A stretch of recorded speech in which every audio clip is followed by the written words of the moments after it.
Assalamualaikum warahmatullahi wabarakatuh. Kali ini kita akan mengurai tajwid surah An-Nisa ayat 21. Disimak sampai akhir karena nanti di ujung akan ada pertanyaan seputar tajwid. Dan jawaban untuk pertanyaan hari kemarin akan ditemukan pada menit ke A'udzu billahi minasy syaithanir rajim. Bismillahirrahmanirrahim. Wa kai ada huruf lin atau harfulin sebab ada ya sukun yang didahului baris fathah. Maka cara bacanya cukup kita lembutkan atau kita lunakkan saja. Wa kaifata. Huruf hamzah punya sifat salah satunya adalah syiddah dari segi suara. Artinya suaranya tertahan ya. Jadi saat kita menekan huruf hamzah ke makhrajnya maka seperti tertahan bunyinya ya, saking kuatnya tekanan atau sandaran terhadap makhrajnya. Khudhu dhu mad tabi'i karena ada waw sukun yang didahului baris dhammah. Cara membacanya dipanjangkan dzalnya ini 2 harokat. Nah, kemarin ada pertanyaan apa itu mad tabi'i dhahiri ya. Ini termasuk mad tabi'i dhahiri. Jadi ini kita bisa lihat huruf madnya ya, waw sukunnya terpisah dengan dhammahnya. Sedangkan untuk mad tabi'i muqaddar, nah contohnya yang seperti ini, penulisannya yang dalam bentuk fathah berdiri atau kasrah yang berdiri ya, kalau enggak dhammah terbalik. Jadi yang ini zahiri. Ta'khudhunahu, hu ini mad silah qasirah karena hak domirnya diapit 2 huruf hidup yaitu nun dan waw. Dan huruf hidup setelahnya bukan hamzah ya, melainkan ini waw. Maka cara baca hak domirnya kita panjangkan 2 harokat saja. Ta'khudhunahu wa qad. Berikutnya ada qalqalah sughra karena huruf qalqalahnya dal sukunnya asli dan ada di tengah bacaan. Maka cara bacanya dipantulkan dengan pantulan yang kecil ringan. Wa qad afdha mad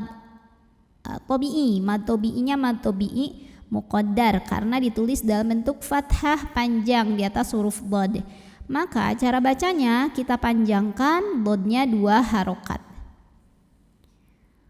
Wa qad afdha ba'dukum. Berikutnya di sini ada hukum izhar syafawi karena mim sukun menghadapi huruf selain mim dan ba. Kebetulan hurufnya adalah huruf hamzah. Maka mim sukun dibunyikan dengan izhar atau jelas bunyi M-nya tidak perlu ditahan. Ba'dukum ila la mad tabi'inya mad tabi'i muqaddar karena ada fathah panjang di atas huruf lam. Maka cara bacanya dipanjangkan 2 harokat. Ila ba'. Huruf ain dibaca jelas ke ain dulu, ba' baru dodnya harus tetap terbaca ya, walaupun sukun harus tetap terbaca. Ba'. Kalau kita meneruskan bacaan ba'dhiu maka di sini ada hukum idgham bi gunnah karena ada tanwin kasrah yang bertemu dengan huruf waw. Maka tanwin kasrahnya masuk ke waw, ba'dhiu dan dengungkan, tahan. Ba'dhiu. Dan untuk huruf waw ini secara praktek idghamnya ini adalah idgham bi gunnah yang nakis. Jadi tidak sempurna masuk tanwin ke wawnya ya. Di sini ada dengung dari tanwin yang masih terbawa saat mengucapkan waw. Ba'dhiu wa akhadna min. Berikutnya di sini ada hukum ikhfa hakiki dengan tingkatan dengung ab'ad ya, ikhfa ab'ad. Kenapa? Karena ada nun sukun yang menghadapi huruf kaf. Nun sukun tidak dibunyikan jelas N, bukan min, melainkan samar-samar. Jadi kita siap-siap menuju huruf kaf. Minkum disertai dengungan. Dan untuk huruf kaf ini bunyi dengungnya paling besar di antara huruf-huruf yang lain, huruf ikhfa yang lain.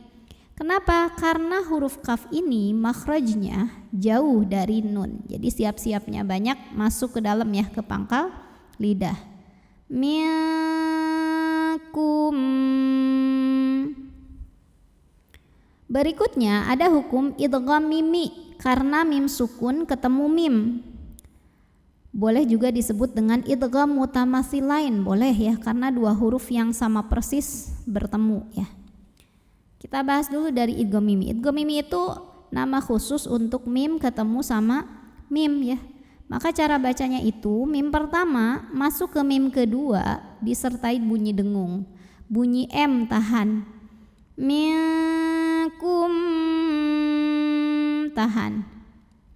Dan ini boleh juga disebut dengan idgham mutamatsilain, dua huruf yang sama persis bertemu, di mana huruf pertama sukun, huruf kedua berharokat, sama makhrajnya, sama sifatnya.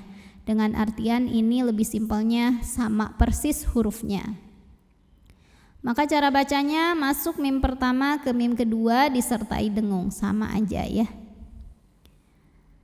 Mi mad tabi'inya mad tabi'i zahiri, sebab ada ya sukun yang didahului baris kasrah. Maka cara bacanya mim yang barisnya kasrah kita panjangkan dua harokat saja.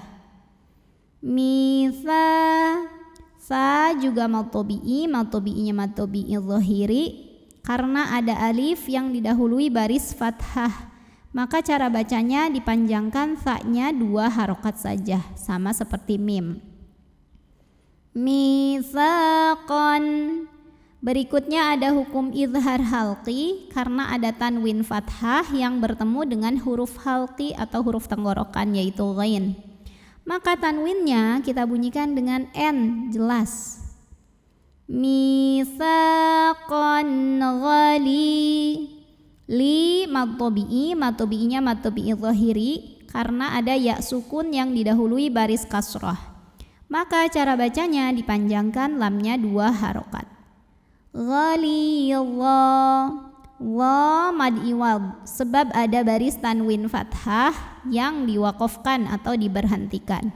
Maka cara baca tanwinnya ini adalah diubah dulu jadi fathah dan panjangkan dua harokat. Ghalidha.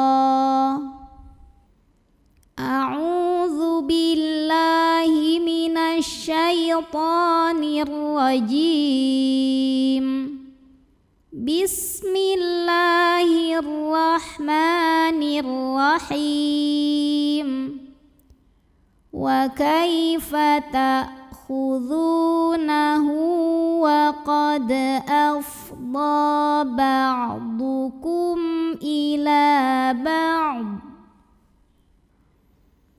Wa qad afdha ba'dukum ila ba'din wa akhadna minkum mitsaqan ghalidha. Pertanyaan untuk hari ini, sebutkan nama hukum tajwid dari yang saya tunjukkan ini. Nama hukumnya apa, sebabnya apa, dan bagaimana cara membacanya. Shadaqallahul azim. Wassalamualaikum warahmatullahi wabarakatuh.